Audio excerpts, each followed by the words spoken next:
마지막은 가지고 있는 칼 중에서 하나 그거잖아요. 근데 이걸 사용을 하지 말으라고 다 집어넣으라고 하니까 그럼 우리가 할 수 있는, 예수님을 보호할 수 있는 아무런 뭐가 없는 거예요. 그러니까 도망갈 수밖에 없는 거죠. 우리가 제자들이 도망친 것에 대해서 사실은 인간적인 나약함을 분명히 얘기를 하게 되는 것이긴 하나, 그러나 사실은 예수님은 이미 고난의 길을 가려고 하시고 있는 거고, 제자들이 그것을 막으려고 해도 막아지지 않는다라고 하는 것이고, 그리고 주변에는 지금 예수님을 잡으러 온 그 병력들이, 천부장까지 포함한 군대가 엄청나게 많은 숫자가, 적어도 몇백 명 정도 왔을 거다고 추정해 볼 수 있는 그런 상황에서 가지고 있는 무기가 있어요. 로마 군대는 검, 그 성전 수비대는 몽둥이, 작은 몽둥이라고 얘기하는 몽치를 가지고 왔단 말이에요. 그럼 내가 칼 2개 조그만 거 가지고서 그들과 맞서 싸울 수가 있냐 이거예요. 가장 현명한 생각은 튀는 거예요. 현실적으로. 그리고 배 혼니부를 두르고 예수님을 따르다가 도망친 청년이 있는데, 이 사람은 마가로 알려져 있습니다. 마가 자신, 이 복음서를 쓴 마가 자신이라 이거예요. 예수님께서 이 부잣집인 이 마가의 다락방에서 최후의 만찬을 드셨고, 마가도 그 상황을 다 봤을 거라는 거예요. 자, 가롯유다와 체포하려고 하는 이 성전에서부터 로마 군병과 성전 수비대가 출동을 했을 때 제일 먼저 들렸을 만한 곳이 첫째는 그 마가의 다락방이었을 거라는 거예요. 왜냐면 가롯유다가 빠져나오면서 얘기하고 거기를 먼저 들려서 거기 있으면 거기서 바로 잡는 거죠. 근데 이제 예수님에 대해서 추궁을 했을 거 아닙니까? 어디로 갔냐? 어디로 갔습니다. 그럼 내가 잘한다, 가롯유다, 나를 따르라 해가지고 이제 인도해 왔을 거란 말이죠. 마가는 궁금한 거예요. 예수님을 잡으러 이 많은 사람들이 지금 왔으니까 이거 큰일 났단 말이에요. 그러니까 예수님이 어떻게 되시는가 궁금해서 혹시나 하는 마음에 자려고 했다가 배 혼니불을 이제 가지고 나오는 건데, 이 앨범의 배 혼니불이라는 이 배 혼니불이 뭐냐면 세마포 겉옷입니다. 세마포로 우리가 이제 이불을 갖고 왔다라고 생각을 했었는데 그게 아니고, 이 의미가 세마포로 만들어진, 세마포는 그 당시 고급 의류입니다. 고급 의류. 세마포 고급 의류로 만들어진 겉옷만 속 안에 이렇게 쉽게 팬티를 안 입고, 더운 나라니까 팬티를 안 입고 그냥 그 겉옷만 빨리 걸치고 막 뛰쳐나왔다는 거예요. 급하게. 체포자들을 따라 나선 거죠. 세마포는 언제 주로 사용하느냐 하면 부자들이 사용하는, 부자들이. 그 고급 의류이기 때문에. 그리고 사람이 죽었을 때, 예수님도 무덤에 들어가셨을 때 세마포로 이렇게 그 시신을 감싸잖아요. 시신을 염할 때 사용하는 겁니다.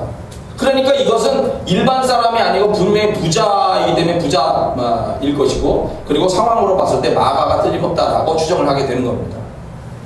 근데 이제 제자들이 도망을 친 것처럼 마가도 이제 옷 입고 막 뒤를 몰래 추적하는데 병사들이 봤을 거 아닙니까?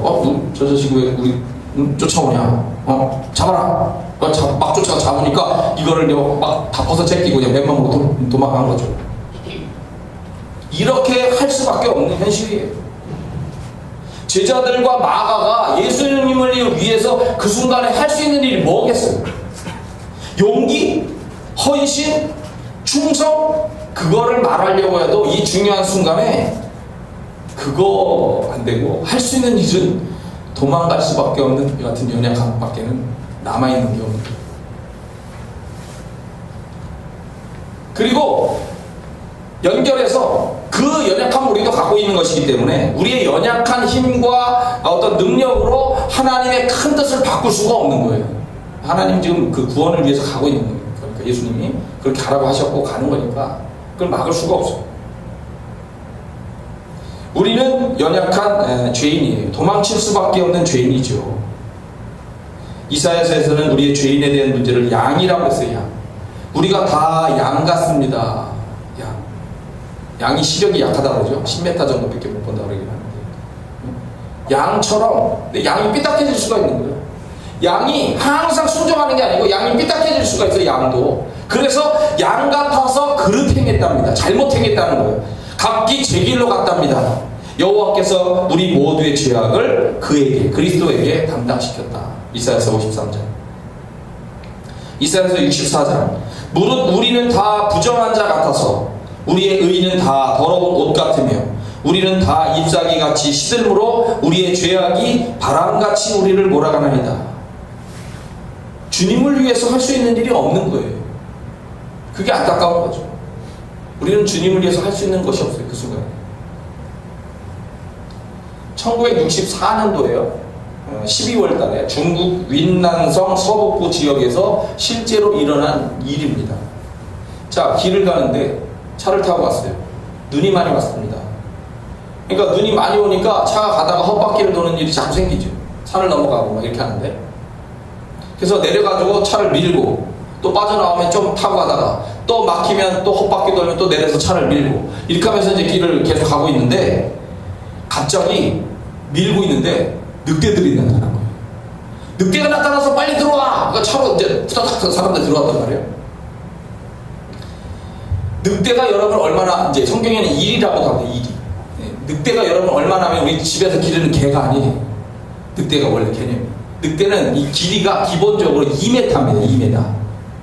사람 키보다 커요. 등치 엄청나게, 이게 보통 80kg 이렇게 나갑니다. 총이 있었어요. 근데 총알이 몇 발 없어. 그러니까 늑대가 몇 마리 나타났냐면 8마리가 나타난 거야. 차를 에워쌌어. 잘못 공격을 하면 늑대가 화가 나가지고 차를 안으로 깨면서 들어온다거나 차 바퀴를 다 물어뜯으면 갈 수도 없어. 큰일이야. 그러니까 어떻게 해야 되느냐 하고 난감한 상황에 마침 그 차 안에 원주민 하나가 살고 있었어요. 그 원주민이 얘기합니다. 먹을 것이 있냐? 있다. 먹을 것을 좀 던져줘라. 그래가지고 먹을 것을 좀 차 뒷문을 살짝 열고 던져줬어요. 막 거기 달려들어서 먹습니다. 그러더니 다시 되돌아봐. 늑대들이 아직도 남았냐? 먹을게. 쟤들이 먹을 거 냄새를 맡아가지고 아직도 배가 고픈가 본데 먹을 게 또 남았냐? 있다. 근데 이건 자기들이 원래 가지고 가는 식량이니까 이거를 버리기가 아깝잖아요. 근데 어떡합니까? 식량 그거를 이제 던져줬고, 비스켓 좀 남은 것도 또 있었는데 비스켓을 던져주니까 안 먹고 고기만 하여튼 다 먹었대요. 가지고 있을 게 좀 많았던가 봅니다. 이제 이 고기를 다 먹고 배가 부른 이 늑대들이 사라지는 거야. 아이고 이제 살았다 하고 있는데 늑대들이 다시 오는 거야. 아이고 큰일 났다 하고 생각하는데, 그 늑대들이 돌아갔던 늑대들이 입에다가 소나무 잎을 하나씩 다 물고서 왔대요. 소나무 잎을. 그러더니 차가 빠진 그 앞뒤에다가 소나무 잎을 놓더래요. 신기하죠? 그리고 늑대 한두 마리는 들어가서 또 그 차 바퀴가 빠진 거기에 눈을 파헤쳐 주더래. 이렇게. 늑대가. 이게 실화입니다. 그래서 시동을 걸고 고기를 잠깐 빠져나왔는데 조금 가다가 또 막히잖아. 그럼 어떻게 해? 늑대들이 그 차가 잘 가는지 안 가는지를 계속 보고 있는 거야. 보고 있다가 조금 가다가 또 막히니까 다시 그걸 물고 가가지고 거기다 놓고 또 그걸 파주고. 그렇게 10번을 한 다음에 산을 넘어서 왔대요. 신기하죠? 기가 막히죠? 어떻게 늑대들이 그걸 합니까? 근데 실제로 일어난 일이라는 거예요. 근데 동물들을 보면 이 사냥하는 동물들이 이렇게 동물들이나 자기가 먹거리 대상이 되는 어떤 거를 쳐다볼 때 그 영혼을 들여다본다고 그러죠. 영혼을.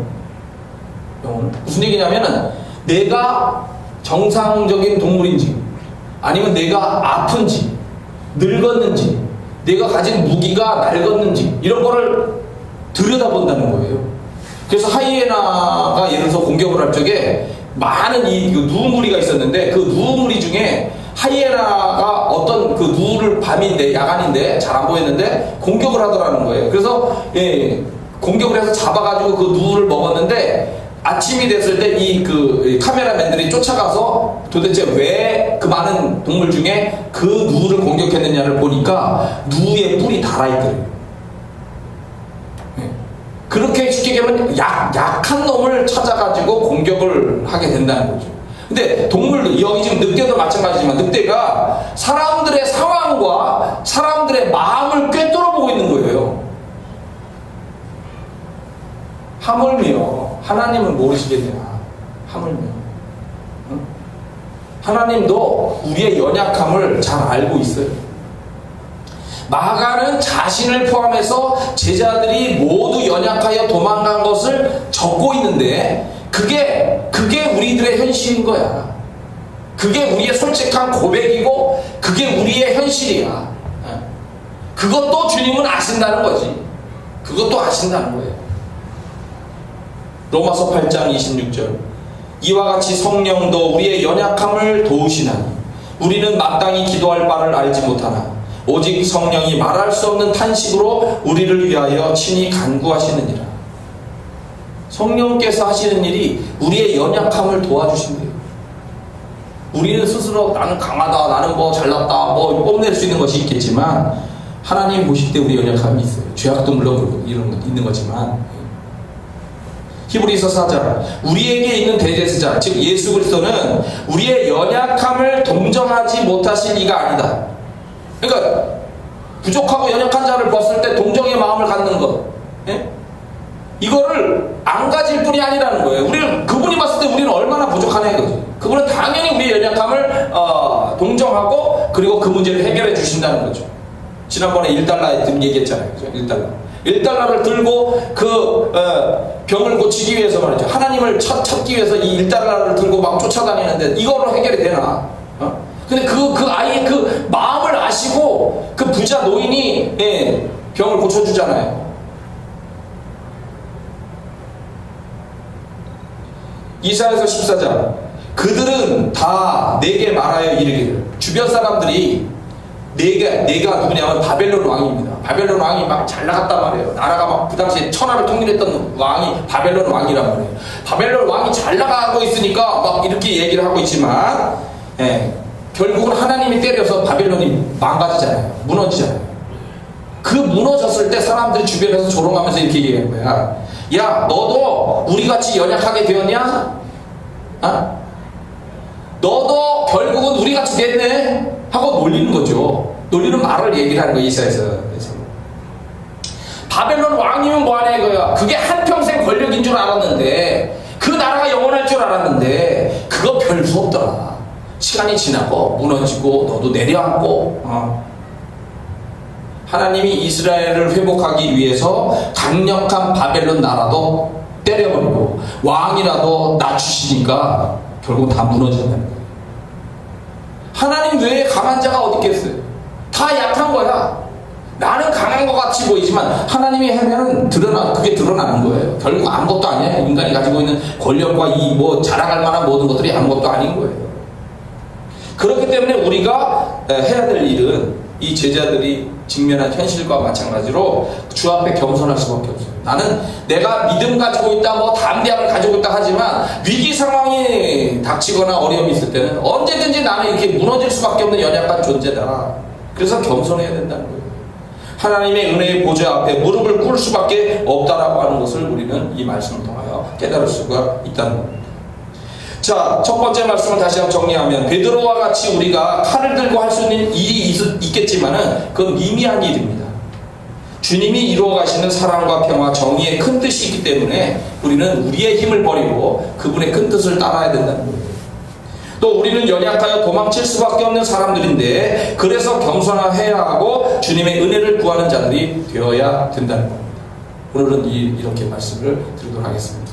여러분과 제가 그런 귀한 사람들이 되기를 축복합니다. 기도하겠습니다. 주님, 우리는 다 예수님을 버리고 도망칠 수밖에 없는 연약